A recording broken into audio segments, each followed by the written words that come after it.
You guys, I'm back.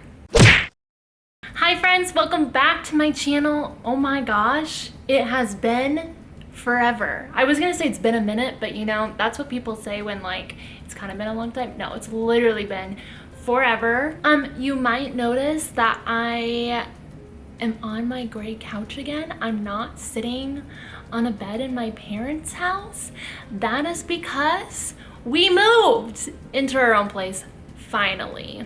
And I feel like I just need to record this little story of what's been going on in my life and just give a little life update here. I don't know if anyone finds these videos interesting, so if anything, this is just gonna be something that I can look back on down the road. If you're wondering if this is our new house or if it's an apartment, it's actually more of a townhome and we are renting.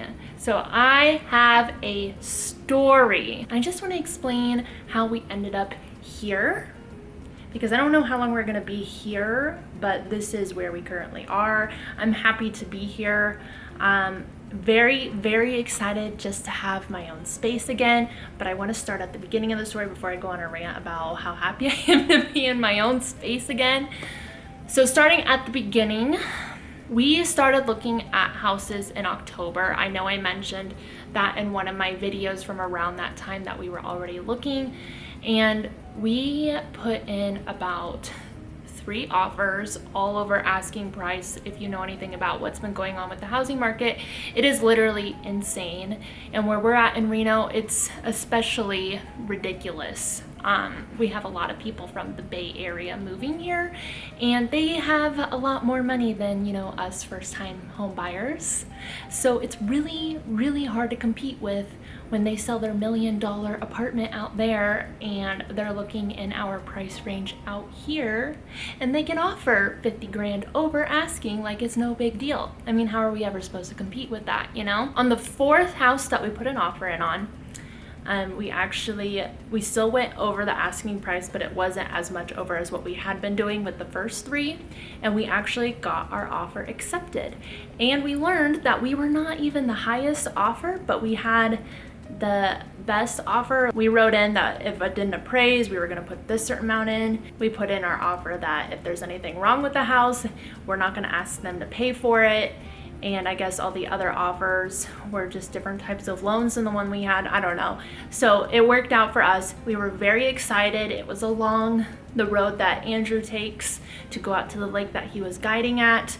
So we thought this was going to be like the perfect starter house for us. Everything was like going according to plan, and then we had the inspection. And that inspection was where it all fell apart. They found that there was black mold underneath the house. The houses here don't have basements typically, just because like we're building on a lot of rock out here, so not very many houses have a basement. The one that we got didn't. They weren't allowed to call it black mold, but we guessed it, and he gave us, you know, the look. So we can just, it's safe to assume it was black mold. Having grown up around parents that fix up a lot of houses, my mom told me that that wouldn't be a big deal. It'd be a pretty easy fix, so we weren't worried about that. And then the inspector at the very end goes, let's discuss the elephant in the room. We didn't know that there was even an elephant in the room. He went on to tell us that there are insane cracks in the foundation. Like the house is moving in separate directions. The patio is moving one way, the front steps are moving the opposite way, and then they take us out into the garage. And this is what really sent it over the edge for us.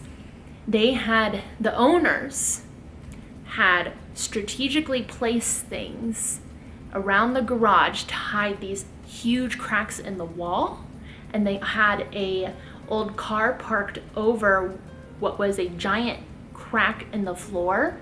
The inspector described it as a crack wide enough for a baby's foot to get stuck in, and it just was bad news. This is something that could have like maybe not been a big deal, but also could have put us totally upside down on this house and like would have cost a fortune for us anyway to fix. And we weren't even thinking we were going to be able to live in that house that long. Like, it was a good starter home, but it wasn't like a house that we could see ourselves living in for like 10 years, you know? So we had to make the decision to not move forward with the house.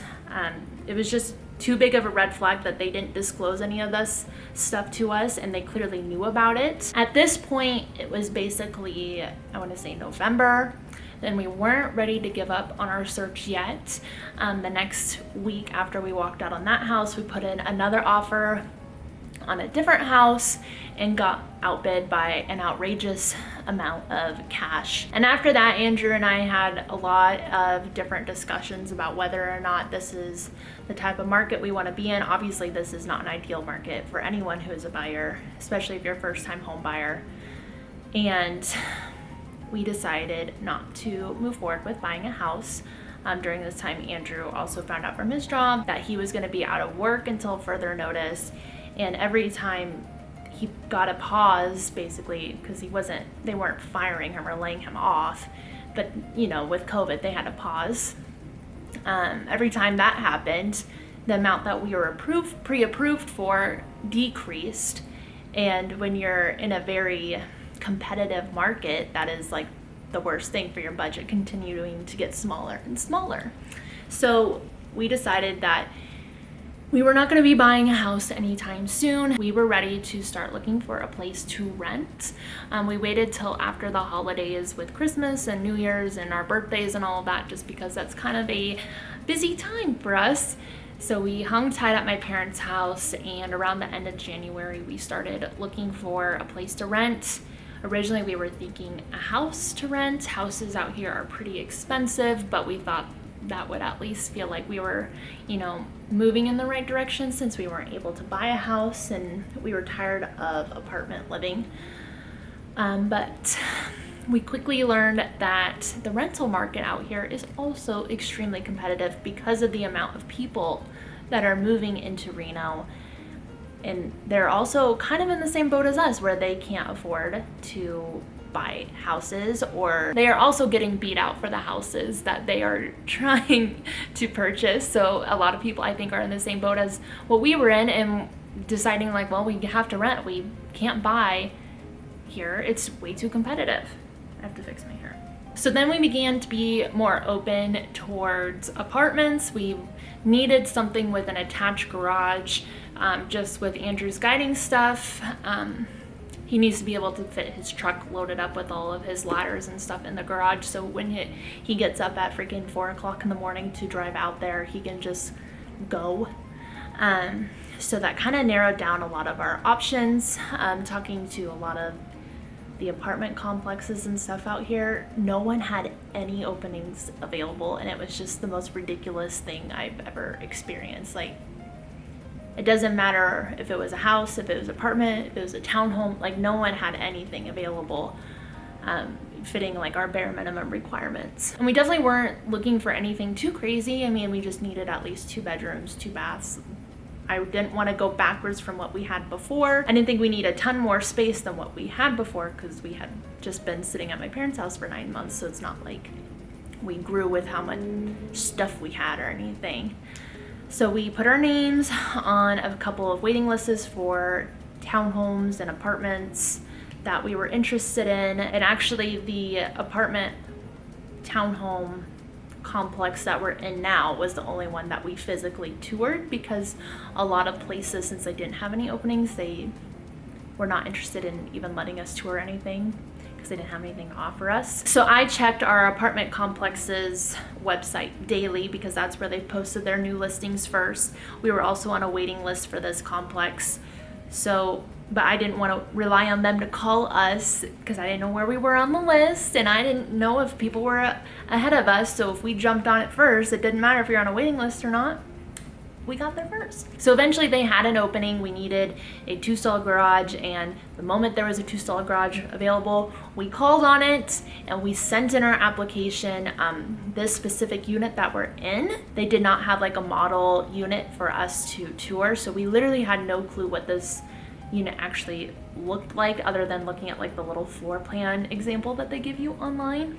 That is all we could see So that part was a little scary because I'm very picky about floor plans, I realized.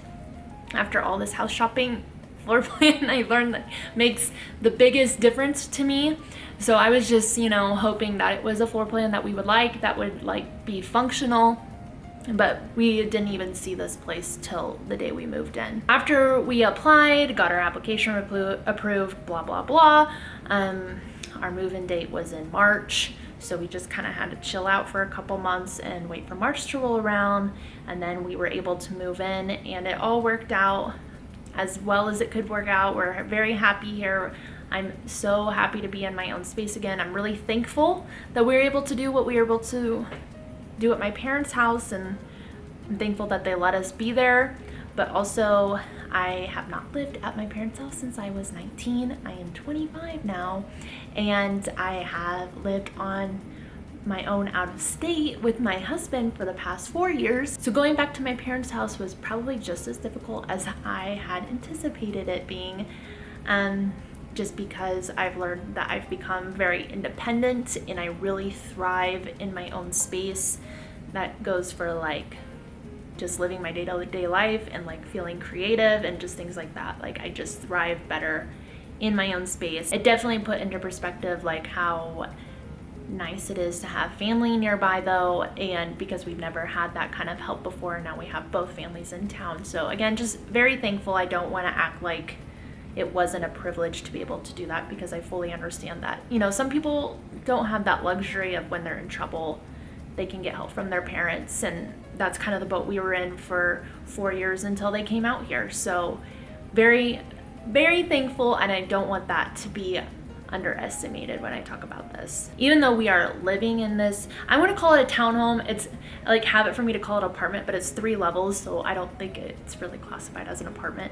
But whatever you want to call it, I guess. Whatever. So even though we are here, that doesn't mean we have quit looking and keeping an eye on the housing market. I still pay attention to the new listings coming in, because we do have that little nest egg saved up now. So when the time comes, we're ready to jump.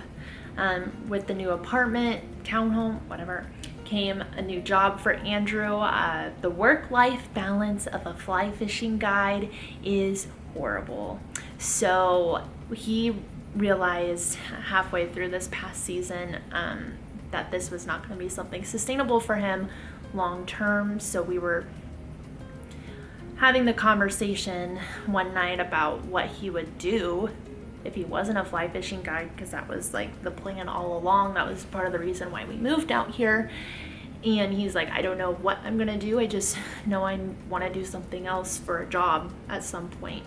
And literally the next day, he had a client who actually found him on YouTube, weird, offer him a position in business development, and he took that. So that has also changed our budget for buying a house, just because when you are married to someone who works completely off of tips, there's only so much reported income, and you can only count your reported income into your budget for what you're pre-approved for. So that was a hard thing for us to work around when we originally started looking. So we're very thankful that he's working a different job with a better work-life balance, and it just seems like a better fit for him long term. So all this chaos going on is part of why I stopped making videos for a little while, just because I am not a person that thrives during change. I actually really struggle, even when it's positive changes. I just need like time to adjust. I am a very routine oriented person. I love a good routine, and I feel my best when I have a routine that I'm happy with. So I've just been taking my time, finding a new routine with Andrew's new work schedule and living in our own place, and it's been very fun, very exciting, but also I just have not had a lot of like energy to do hobbies that I like to do, like make YouTube videos. But now I'm to a point where I'm like, oh my gosh, I need to start making videos again. I have so many ideas, and honestly, if I have any hobbies at all, this is it. I think the only other thing you could count for me as a hobby is shopping, and I don't really think that's like a real hobby, because you can't just like spend money all the time every day, you know? If I could, I would, but that's not the smart thing to do, so I don't. So now that we're here, I'm definitely looking forward to making more content. I noticed I have a lot of new friends, new subscribers on this YouTube channel. So hello there. If this is like the first video that I've posted since you've subscribed, thank you for subscribing. I literally, each person that subscribes, I notice every single time. Like, I haven't been posting videos, but I'm definitely still checking on my channel and responding to comments and things like that, because it really does make me feel so special if someone watched a video and like took the time to comment or even to subscribe. Like, that's the craziest thing to me. So if you are new here, or if you have been here for a while, thank you, seriously. Actually, when we moved in here, I actually filmed a not empty apartment tour, because we literally walked in, I ran through this apartment, and then our moving truck came and they started putting our stuff here, and then it was chaos. But I did a freshly moved in apartment tour. I love those types of things. I don't know if other people if it resonates with anyone else, but I just love documenting them. It's so fun to like look back at all the different places we've lived so far, because we've moved a ton since we've been married.